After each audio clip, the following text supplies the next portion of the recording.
Fala galera, sejam bem-vindos a mais uma aula da Ion School Online. Essa é a nossa segunda aula do módulo de livros históricos do Antigo Testamento. Hoje nós vamos falar a respeito do livro de Juízes. Na última aula nós finalizamos com a morte de Josué, com a morte dos anciãos de Israel e também lá no capítulo 24, quando Josué declarou ao povo de que não importasse quem eles serviriam, de que ele e sua casa serviria ao Senhor, mas que naquele momento Israel respondeu a Josué dizendo de que não, de maneira alguma, nós também vamos servir ao Senhor.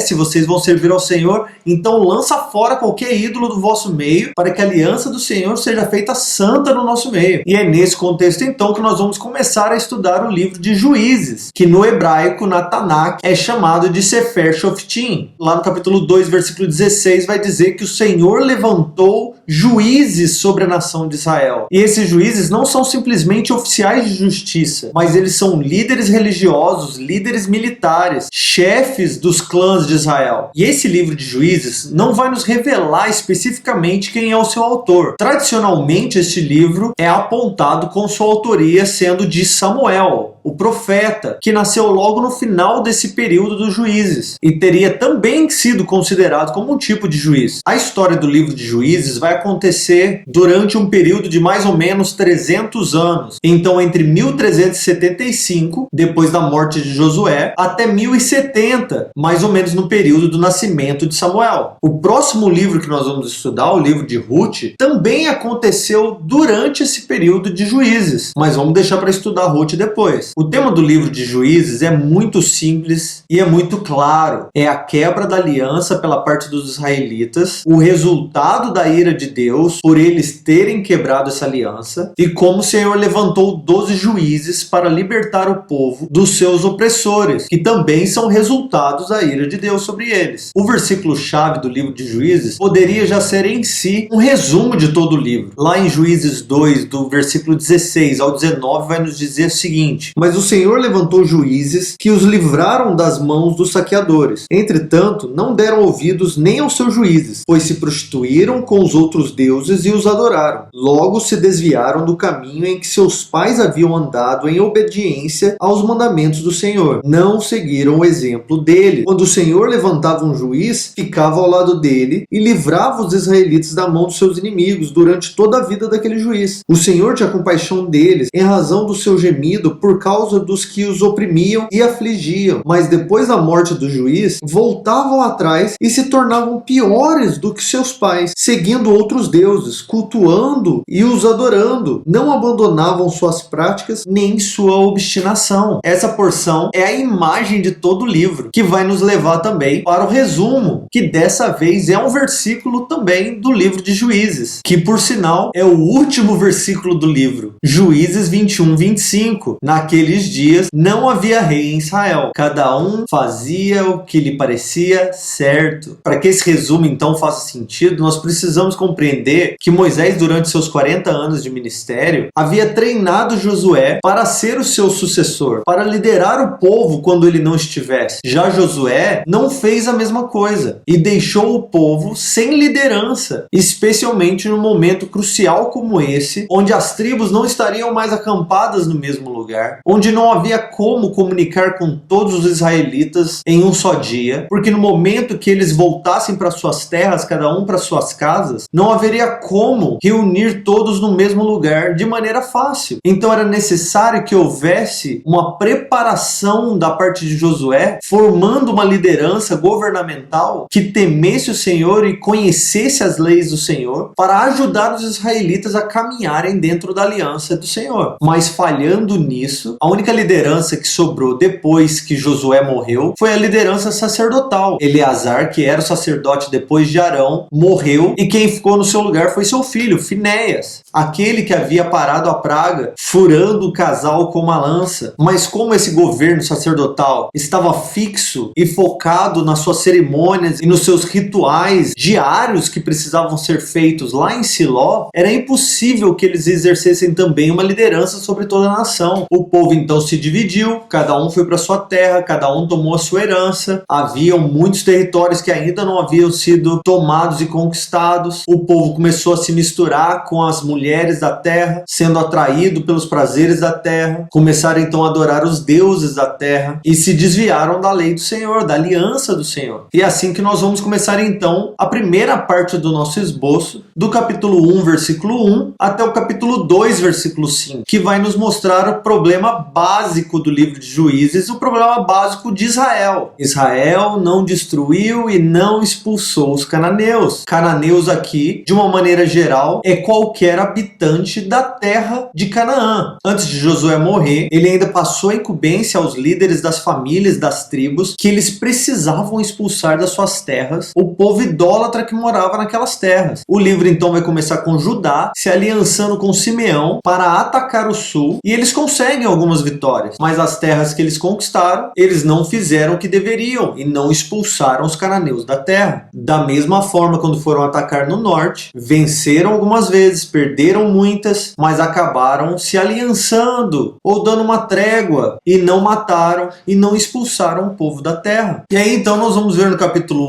1 como o padrão se repetiu em todo Israel. No capítulo 1, versículo 21, Benjamim não expulsou os jebuseus das suas terras. No capítulo 1, versículo 27, Manassés não expulsou os cananeus das suas terras. No versículo 29, Efraim não expulsou os cananeus das suas terras. No versículo 30, Zebulon não expulsou os cananeus das suas terras. No 31, Asser não expulsou os cananeus das suas terras. No versículo 33, Naphtali não expulsou os cananeus das suas terras. E no versículo 34, Dan não expulsou os amorreus das suas terras. E é nesse contexto que o anjo do Senhor vem a Israel no capítulo 2, de 1 a 5. E basicamente o Senhor vai dizer para eles: eu tirei vocês do Egito, fiz uma aliança com vocês, trouxe vocês para essa terra, mas vocês não deveriam fazer aliança alguma com o povo da terra e deveriam expulsá-los daqui, e vocês não fizeram isso. E vocês já quebraram a sua parte da aliança comigo. Como eu fiz uma aliança com vocês, eu não vou quebrar ela, mas porque vocês quebraram, eu não vou expulsar esse povo do meio de vocês. Em todo o tempo que vocês estiverem aqui, eles serão como espinhos no meio de vocês, eles serão como armadilhas no meio de vocês, eles serão seus inimigos. Eu não vou expulsar eles da terra, vocês vão ter que habitar com eles aqui. Aí em Juízes 2, capítulo 6 ao 3, versículo 6, nós vamos ver o estabelecimento desse padrão, desse ciclo, como o livro inteiro de Juízes vai funcionar num grande loop, com diferentes nomes, diferentes situações, mas com exatamente o mesmo padrão. Entendendo esse resumo, entendendo esse ciclo, você vai conseguir ler o livro de Juízes fácil, porque o livro de Juízes é um livro fascinante, cheio de histórias diferentes, personagens incríveis, heróis, libertadores, vilões, donzelas a serem resgatadas, dramas, vinganças, mas o ciclo de iniquidade no meio de Israel é um ciclo vicioso. E o ciclo é esse: por causa da falta de um rei em Israel, por causa da falta de uma liderança forte, o povo abandona o Senhor. E quando eles abandonam ao Senhor, o próprio Deus os entrega para serem assolados por um inimigo. Quando isso acontece, eles oram ao Senhor e pedem a ajuda do Senhor. O Senhor então responde, levantando um juiz no meio deles. Esse juiz derrota os seus inimigos e liberta o povo. A terra tem paz enquanto esse juiz vive, mas no momento que esse juiz morre, o povo volta a abandonar ao Senhor. E o ciclo se repete novamente, vez após vez, após vez, após vez. Eles não aprendem, eles não se lembram, eles não se importam, parece. E aí você perguntaria, mas por que Deus entregaria eles na mão de um inimigo? Por que Deus faria uma maldade contra eles dessa maneira? No capítulo 2, versículo 16 a 22, e no capítulo 3, versículo 2, vai deixar claro que o Senhor fazia isso por dois motivos principais. O primeiro era para colocar o povo à prova, para ver se eles guardariam a lei do Senhor, os mandamentos, se eles andariam nesses mandamentos como os pais deles andaram, que por sinal, a geração que nasceu no deserto e que entrou na terra prometida foi a única geração que realmente obedeceu ao Senhor. Depois disso, foi só ladeira abaixo. Então, o primeiro motivo testar, colocar à prova o coração de Israel. Segundo motivo, para que as gerações dos israelitas que não experimentaram guerra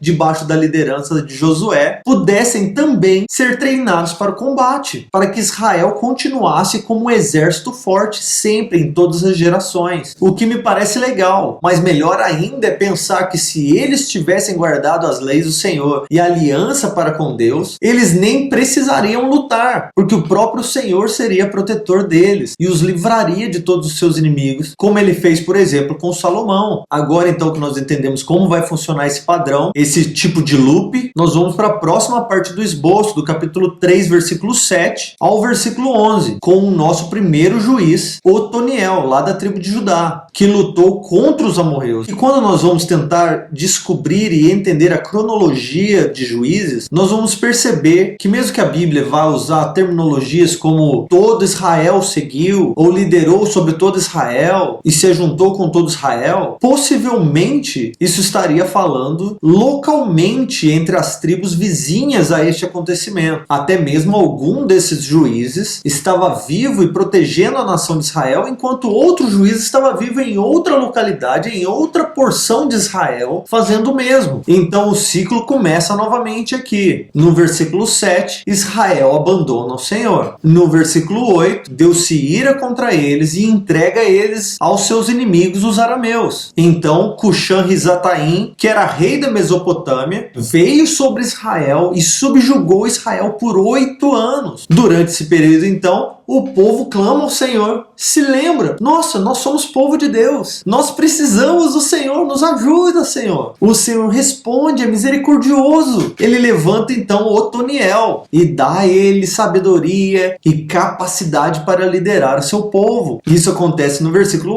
11. Então se levanta contra o rei da Mesopotâmia e vence e liberta Israel. E a terra tem um descanso de 40 anos, e isso de maneira local, até que Otoniel morreu. Aí do capítulo 3, versículo 12 até o versículo 31, nós vamos ver a história de Eude, da tribo de Benjamim, que luta contra os moabitas. No versículo 12, o povo voltou a fazer o que era mal aos olhos do Senhor. O Senhor coloca eles debaixo do domínio do rei Eglon, que era o rei de Moabe, um rei gordo, um rei obeso. Eles colocam Eude como responsável de levar os tributos ao rei. Eude fala, beleza, faz uma adaga de uns 40 centímetros, de 2 gumes, amarra na sua coxa direita e vai encontrar o rei. Chegando lá, ele fala para o rei, rei, eu tenho um segredo para você, uma palavra secreta, um mistério da parte do Senhor. O rei não fala nada. Mandou todo mundo embora, levou ele para uma sala em particular. Quando Eude chegou perto do rei para contar o mistério, Eude pegou a sua espada da coxa e enfiou na barriga do rei. A palavra vai nos dizer que essa faca, que essa espada, entrou tão fundo que a gordura do rei fechou sobre a espada, sem que ele conseguisse removê-la. Eude então fugiu, voltou para o povo e disse, vamos atacar Moabe, agora é a hora, o Senhor entregou Moabe a nós. Eles voltaram lá, atacaram os moabitas e naquele dia eles mataram 10.000 moabitas, porque o Senhor havia entregado Moabe a Israel por meio de Eude. E por causa de Eude a terra teve descanso por 80 anos. Nessa porção também, lá no versículo 31, no finalzinho, nós vamos ver a apresentação de um novo herói e de um novo inimigo. Nós não ouvimos falar muito do herói, cujo nome é Sangar, mas ele lutou contra os filisteus, que mais tarde se tornaria o maior inimigo de Israel. E usando uma aguilhada de boi, que é basicamente uma lança, ele matou 600 filisteus. Isso provavelmente aconteceu debaixo do juizado de Eude, porque agora nós vamos para a próxima parte do esboço, do capítulo 4, versículo 1, até o capítulo 5, versículo 31, onde um novo juiz aparece. Na verdade, uma nova juíza aparece. Débora, lá da tribo de Efraim, que vai lutar contra os cananeus do norte. O ciclo, então, vai reiniciar. Eude morre, o povo fica sem líder, o povo se corrompe, o povo faz o que é mal aos olhos do Senhor. O Senhor então entregou eles ao rei Jabim, o rei de Canaã, que dominou sobre Israel por 20 anos, sendo ele um rei muito cruel. No meio disso, o Senhor levanta Débora, para mostrar como o Senhor também usou mulheres no meio da história de Israel para libertar e abençoar seu povo. Lá no versículo 6, Débora manda chamar Baraque, e diz para ele que o Senhor ordenou que ele fosse lutar contra Sísera, que era o comandante do exército do rei Jabim, rei de Canaã. Baraque fala para Débora: não, eu só vou se você for comigo. Débora fala: eu vou, mas porque você não quis ir sozinho, você não vai receber as honras dessa vitória, porque o Senhor vai entregar Sísera na mão de uma mulher, profetizando a respeito da vitória. No meio da luta, Sísera foge do exército de Israel e entra na tenda de Jael, esposa de Heber. A história vai contar que Jael e Heber meio que tinha paz com aquele povo. Então Jael: pode deixar que eu vou te esconder. Sísera vira para Jael: eu tô com sede. Poxa, toma aqui um leitinho, tranquilo. Sísera toma um leitinho e dorme. Jael fala: pode deixar que eu vou te guardar, vou te proteger. Pegou uma estaca da tenda, um martelo e pum, fincou no crânio de Sísera e matou ele, cumprindo a profecia de Débora, que Baraque provavelmente pensou que Débora venceria Sísera, mas foi Jael quem venceu e matou Sísera com uma estaca fincada na sua cabeça. No meio disso, então, Débora levanta sua voz e declara um grande oráculo em forma de canção que reconta a história da batalha com um pouco mais de detalhes, e no meio ela exalta ao Senhor e humilha as tribos que não quiseram ajudar eles no meio dessa batalha. E a sessão finaliza dizendo que por causa de Débora a terra teve paz por 40 anos. Agora, do capítulo 6, versículo 1 até o capítulo 10, versículo 5, nós vamos ver a história de Gideão, o benjamita, que lutou contra os midianitas e os amalequitas. Também vamos ver a história de Tolá e de Jair. Nos ciclos que nós vimos até agora, as histórias eram contadas de maneira simples. O povo fez o que é mal, o Senhor o submeteu debaixo de um rei mau, o povo orou, o Senhor levantou o juiz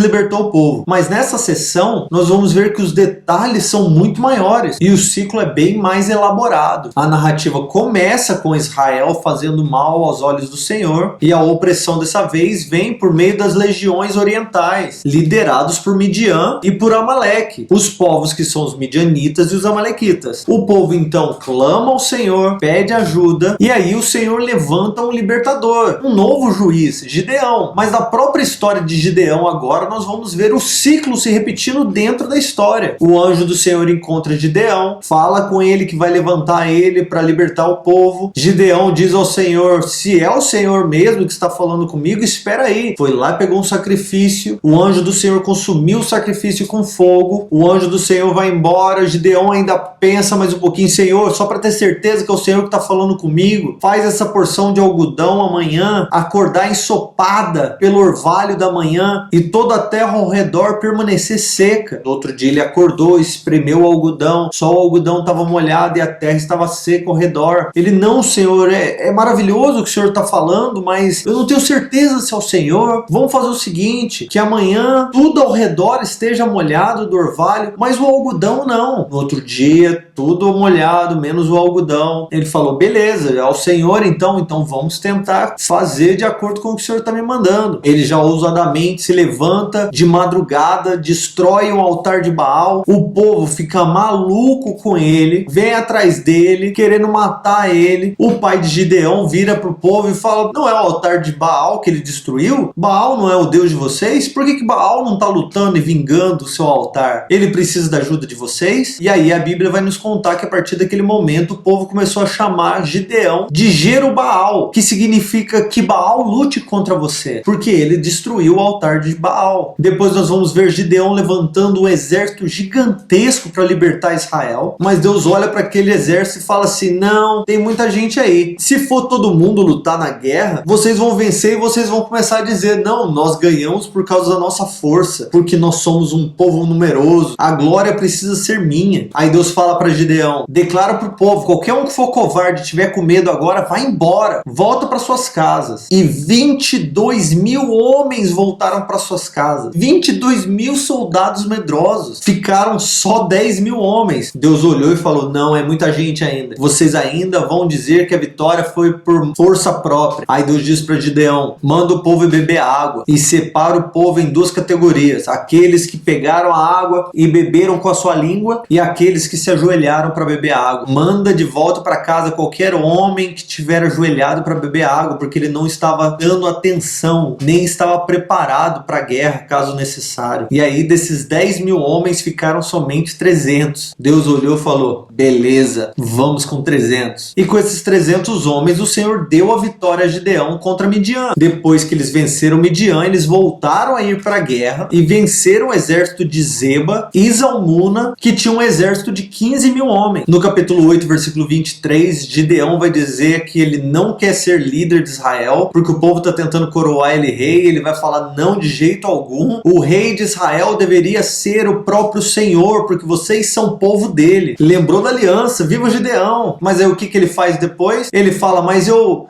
quero as argolas de ouro dos midianitas. Vocês me dão? Ele então recebeu quase 20 quilos de ouro por meio dessas argolas que o povo deu para ele. E aí você pensa, Gideão ficou rico. Não, o que ele fez? Derreteu o ouro e fez um colete sacerdotal. E levou o colete para sua cidade, lá em Ofra. O sacerdócio de Israel estava lá em Siló, mas agora havia um novo sacerdócio, um novo colete sacerdotal. E o texto vai nos dizer que todo Israel se prostituiu com aquele colete sacerdotal. Eles começaram a idolatrar o colete sacerdotal de Gideão. E isso não faz nem sentido para nossa cabecinha do século 21. Mas por causa de Gideão, a terra descansou por 40 anos. Então o próprio ciclo de Israel aconteceu dentro do ciclo de Gideão. A história continua dizendo que Gideão teve muitas mulheres. E com essas muitas mulheres, ele teve 70 filhos homens. Mas que com uma de suas servas, ele teve um filho que se chamou Abimeleque. Os 70 filhos de Gideão expulsaram Abimeleque da cidade, e nesse contexto todo, Israel voltou a fazer o que era mal aos olhos do Senhor. Também no contexto do colete sacerdotal de Gideão. Abimeleque cresce então, volta à sua casa e mata todos os 70 filhos de Gideão no mesmo lugar. Os habitantes de Siquém coroam então Abimeleque como o primeiro rei de Israel. Tá aí uma pegadinha para os seus amigos cristãos. Pergunta para eles: quem foi o primeiro rei de Israel? Eles provavelmente vão dizer Saul, mas na verdade o primeiro rei foi Abimeleque. Só que após 3 anos do reinado de Abimeleque, Deus enviou um espírito mau entre Abimeleque e o seu povo, os cidadãos de Siquém. E esse povo então se tornou contra Abimeleque. Abimeleque então passa os próximos versículos lutando contra o seu próprio povo, o povo de Israel, assim por dizer. Abimeleque vem, destrói uma cidade, o povo corre para a torre da cidade, Abimeleque bota fogo na torre e mata todo mundo. Vai para a próxima cidade, o povo corre para a torre. Só que dessa vez, quando ele estava fazendo a mesma coisa que ele fez com a outra cidade, lá em Tebés, do alto da torre, uma mulher joga uma pedra, um pedaço de pedra de moinho, e a pedra cai na cabeça de Abimeleque. Abimeleque cai no chão e já chama o seu escudeiro: me mata agora, para que ninguém diga que eu morri por causa de uma pedrada de uma mulher. O escudeiro pega sua espada então e mata Abimeleque ali naquele lugar. E é assim que o Senhor se livra de Abimeleque, pelas mãos de outra mulher. E o interessante é que dessa vez o inimigo veio de dentro, da própria nação de Israel. A história está só piorando, é uma bola de neve. Depois disso, o Senhor levantou Tolá como um juiz no meio de Israel, que era da tribo de Sacar, mas que morava lá na região montanhosa de Efraim. Tolá foi juiz sobre Israel durante 23 anos, mas nós não sabemos nada do que ele fez em Israel. Depois de 23 anos ele morreu, e o Senhor levantou Jair, lá de Gileade, e ele foi juiz durante 22 anos. Também não sabemos nada a respeito dele, nem de suas ações como herói de Israel. Mas sabemos que mais uma vez o ciclo se fecha para começar novamente. De Juiz 10, versículo 6, ao capítulo 12, versículo 14, nós vemos a história de Jefté, de Manassés Oriental, a tribo que ficava do outro lado do Jordão. E Jefté lutou contra os amonitas. Mais uma vez, o povo faz o que é mal aos olhos do Senhor. O Senhor então levanta os amonitas para dominarem sobre Israel. O povo clama ao Senhor, mas o Senhor dessa vez traz um lembrete para eles: foram vocês que quebraram a aliança, foram vocês que fizeram aliança com outros deuses, os deuses dessa terra. Por que vocês não pedem para eles livrarem vocês? O Senhor dá mais um chega para lá, mas levanta Jefté. Jefté na história, ele é meio que um fora da lei que deu certo, um bandido que acabou sendo usado por Deus. Deus, mas em sua essência ele era impetuoso e totalmente egoísta em seus desejos. Mas o Senhor usa ele e ele luta contra os amonitas e vence os amonitas. Lá no capítulo 11, 29, que vai falar sobre essa vitória. Mas no meio dessa luta ele acaba fazendo um juramento totalmente desnecessário ao Senhor, dizendo ao Senhor que se ele vencesse a primeira pessoa que saísse da sua tenda, ele entregaria aquela pessoa ao Senhor. Sei lá o que ele pensou, mas ele venceu. Quando ele chega na sua casa, sai da tenda a sua única filha, que ainda era virgem. Ele começa a chorar e fala: eu jurei ao Senhor, eu tenho que cumprir. O Senhor não pediu aquilo e o Senhor também não teve prazer naquilo, mas ele fez, matou a sua filha em sacrifício ao Senhor. Depois disso nós vamos ver Jefté entrando em batalha contra Efraim, guerra civil, dessa vez simplesmente porque Efraim havia dito que os gileaditas, os moradores de Gileade, eram desertores de Efraim e Manassés. Eles entraram em guerra por causa disso, e Jefté foi um juiz em Israel por 6 anos. Depois dele o Senhor levanta Ibzan, lá de Belém, que foi um juiz por 7 anos. Depois o Senhor levanta Elon, da tribo de Zebulon, por 10 anos como juiz. E depois ele levanta Abdon, por 8 anos como juiz sobre Israel. E a terra tem paz enquanto eles vivem, o povo obedece enquanto eles vivem, mas todos eles morrem. O ciclo reinicia. Juízes capítulo 13, versículo 1, até o 16, versículo 31, é onde nós vemos a história de Sansão, que luta contra os filisteus, o maior inimigo de Israel nessa época. Mas o ciclo também acontece dentro da própria história de Sansão, porque o povo pecou, o Senhor entregou Israel aos filisteus, que dominaram sobre Israel por 40 anos. No meio disso, o anjo Jeová, o próprio Senhor Jesus, aparece a Manoá e a sua esposa, que são lá da tribo de Dan, e promete a eles que eles vão ter um filho, mesmo que sua esposa era estéril. Agora o Senhor vai dar um filho para eles, mas com algumas condições. Ela não deveria mais beber vinho, nem bebida forte, nem comer coisa alguma impura, e que o filho, quando nascesse, nunca poderia passar a navalha sobre sua cabeça, porque ele seria um nazireu ao Senhor desde o seu ventre. Se você não se lembra, os nazireus são aqueles que não fazem parte da tribo de Levi, mas são consagrados ao Senhor para servirem em diversos serviços, mas que estejam sempre focados no serviço ao Senhor. Tem um detalhe bem legal durante o segundo encontro de Manoá com o anjo do Senhor, que Manoá não estava entendendo que era o anjo do Senhor. E aí ele pergunta para ele: mas qual é o seu nome? E o anjo do Senhor responde: por que você está perguntando meu nome? O meu nome é muito além do seu entendimento, ele é muito maravilhoso para você compreender. Esquece o meu nome. E é aqui que nós vamos começar o ciclo da vida de Sansão. Sansão nasce, é consagrado ao Senhor, deveria ser devoto a ele todos os seus dias, até que ele chega à vida adulta. Quando ele se torna maduro, ele se entrega às paixões da carne, começa a desejar aquilo pelo qual seus olhos são atraídos. Sansão é um tipo de espelho da própria nação de Israel, comprado, consagrado, escolhido pelo Senhor, mas quando chega a sua maturidade, abandona o Senhor, abandona a sua aliança e corre atrás daquilo que ele mesmo deseja. Lá no capítulo 15 nós vamos ver que Sansão uma vez matou 1000 filisteus com uma simples queixada de jumento, e ainda zombou da cara deles como se ele pudesse empilhar eles com a maior naturalidade, sem nem fazer força. Sansão já não mais se preocupa com aquilo que o Senhor pensa a seu respeito, ele simplesmente faz o que ele deseja, ele simplesmente faz o que lhe dá prazer. O Senhor disse que ele não poderia tocar em animais mortos ou imundos, ele mata um leão, depois dentro do leão as abelhas deixam ali um favo de mel, ele toma aquilo de dentro do animal morto, quebrando a sua aliança com o Senhor, quebrando o seu nazirado. Sansão se deita com prostitutas, Sansão abusa da sua força, lidando com os filisteus de qualquer forma, trazendo a ira dos filisteus contra o seu próprio povo. Depois ele se apaixona por Dalila, que está mais interessado no dinheiro dos filisteus, que disseram que se ela traísse Sansão e entregassem ele na mão dos filisteus, eles dariam 1.100 moedas de prata para ela. Depois de 3 tentativas tentando descobrir como arrancar a força de Sansão, ela finalmente descobre que o segredo de Sansão era de que ele era um nazireu, e de que se cortasse as 7 tranças dele, ele perderia sua força. Os filisteus dominaram Sansão, furaram seus 2 olhos, amarraram ele com 2 algemas de bronze e fizeram ele rodar um moinho. Só que a palavra diz que seu cabelo crescia rápido. Em um dia comum, os filisteus estavam no templo de Dagon, adorando e fazendo as suas celebrações. Traz aqui pra gente Sansão pra gente rir da cara dele. Trouxeram o Sansão. Sansão pede pro rapaz: me encosta aí no meio dos dois pilares que sustentam o templo. De boa, só pra eu descansar. Pra cumprir o ciclo, Sansão clama ao Senhor: Senhor, lembra-te de mim, me dá força só mais uma vez. E ele foi e empurrou as duas colunas e o templo caiu sobre todos os adoradores de Dagon naquele dia. E a história vai nos contar que ele matou mais gente em sua morte do que ele matou na vida. E agora a última parte do nosso esboço, do capítulo 17, versículo 1 ao 21, versículo 25, nós vamos ver duas histórias separadas que contam a respeito da corrupção de Israel, a respeito da iniquidade instalada na nação, de maneira que nós poderíamos comparar Israel com qualquer nação ímpia daquela época, como se eles nem ao menos conhecessem ao Senhor. Essa sessão para mim é simplesmente inacreditável. A primeira história começa com um cara chamado Mica, que rouba moedas de prata da sua mãe. A sua mãe, sem saber que era ele, amaldiçoa o ladrão. Ele volta com as moedas de prata: mãe, desculpa, fui eu que peguei as suas moedas. Ela pega as moedas, abençoa ele: ô filho, recebe bênção, não recebe maldição não. Ela pega essas moedas, dá para um ourives e transforma essas moedas de prata em um grande ídolo de prata. O tal do Mica constrói um santuário, faz um colete sacerdotal também e pegou um dos seus filhos para ser seu sacerdote particular. Nesse contexto, o narrador vai parar tudo para dizer: só para vocês terem uma noção, porque Israel não tinha rei, cada um fazia o que parecia ser certo a si mesmo, ninguém estava nem aí com o Senhor. Nisso, um levita lá de Belém se mudou de Belém, queria uma vida nova, estava passando por ali, conheceu Mica. Mica falou pro cara, que segundo a história veio da linhagem de Moisés: ô meu senhor, fique comigo, seja meu sacerdote, seja também meu pai, eu vou cuidar de você. O cara agora, um levita chamado Jonas, da linhagem de Gerson, filho de Moisés, fala: maravilha, pô, você é sacerdote aqui da parada. Aí ele fica lá com Mica, como sacerdote pessoal. Nisso, a tribo de Dan lembraram que eles não tinham ainda conquistado a sua terra, então eles enviaram 5 espiões para irem até a cidade de Laís, e no meio dessa missão eles conhecem Mica, descobrem que eles têm deuses de prata, colete sacerdotal, um sacerdote particular. Eles até ficam com Mica durante um tempo e voltam para sua terra. Quando eles voltaram, eles trouxeram um relatório: galera, Laís é massa, é uma cidadezinha longe de tudo,